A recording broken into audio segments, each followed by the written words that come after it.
Watch post-fight interviews and unaired prelims only on UFC.com. Your teammate had a great fight the other night as well. Would there be any frustration on your part if he got that shot before you did? And what's your position on fighting teammates if that was necessary to get a shot at that 155-pound title? No, not at all. If Greg got the title shot, I'd be happy for him. I'd help him train for it and train with him to win. And as far as fighting teammates, it's kind of an unwritten rule that it happens for titles, and if it happens, it happens. Other than that, like he said, the weight division is stacked. There's tons of other guys that we can fight if the title's not on the line.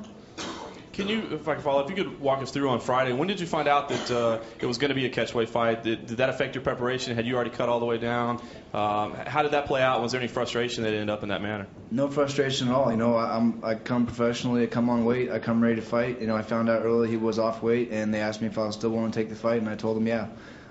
So no frustration at all. If anything, it might have hurt him. If he couldn't make the weight, he might not have been in good shape. So.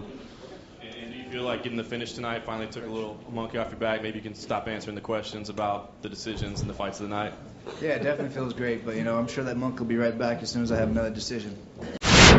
Did Franca surprise you at all as far as it didn't seem like it was the same guy that it usually is, or did you notice that? To be honest, I noticed the exact same guy that he always is. He's a very patient fighter. And, he doesn't exactly come out and try and kill you in the first round. He waits for you to get tired and comes slinging. And he did it, halfway through the first round and, did it in the second round. And I just happened to catch him on the chin and put him away. Congratulations on your win. You mentioned Matt Hughes in the cage. I didn't hear all of that. Can you just elaborate a little bit? And also, who do you think St. Pierre should fight next? I think he should fight me next, but that's up to these guys. I've always said that I'll fight anybody, anytime, any place, and there's a lot of young fighters out there. So I'll fight any of those guys, and I want big fights. I want to be marquee fights for me. I think Matt Hughes would be a great fight. I think George St. Pierre would even be a better fight. But I'm going to take it one at a time, and whoever they put in front of me next. I've already told Joe Silva that if anybody backs out, what's next month? In next month in LA, I'll fight there, and I'll fight in November as well if anybody backs out. So. So I'm just looking forward to the opportunity to fight. Yeah, this question is for Paul Daley. I'll speak to you in your native tongue, English. Do you have any wishes on who you want to fight next, perhaps, in the UFC? No, I'm not particularly bothered. I'm just happy to be here, and I'm happy to be fighting for the UFC. Like I said, when I signed with the organization, I'm a fighter's fighter. I'll fight whoever. I proved that by stepping up to fight Campman. And I'll do it again. I don't care who's standing in front of me. I'm just going to be the same fighter and go out there to finish people. For Paul Daley. Obviously, Martin was potentially at one point one fight away from fighting for the title. Getting this fight on short notice, did you feel like you could make a statement coming in here and beating someone who was so close to a title shot? I just wanted to make a statement on my UFC debut.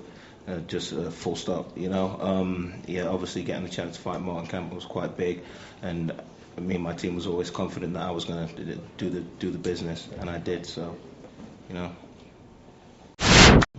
Getting your first knockout today, can you describe the feelings of that, and how do you feel that your stand-up game is improving, because obviously a lot of people see you as primarily a wrestler? A lot of people coming off the show thought I was laying prey, especially Jimmy Brownie, and I wanted to shut him up, and a lot of people out there, and I've been training a lot, I'm training my boxing, my jiu-jitsu, even my wrestling still, I'm trying to get to the top, and, I'm only going to take one fight and get better every time. For Junior, during the walk-in, Antonio was talking to you. Can you reveal what he was talking about? Na entrada,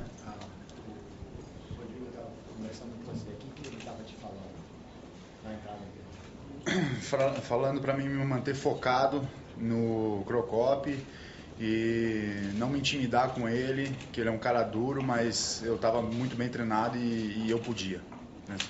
He was basically telling him to stay focused, to not be afraid of him, to just keep moving, and not to be. You trained well for this fight, and to go out there and do his job.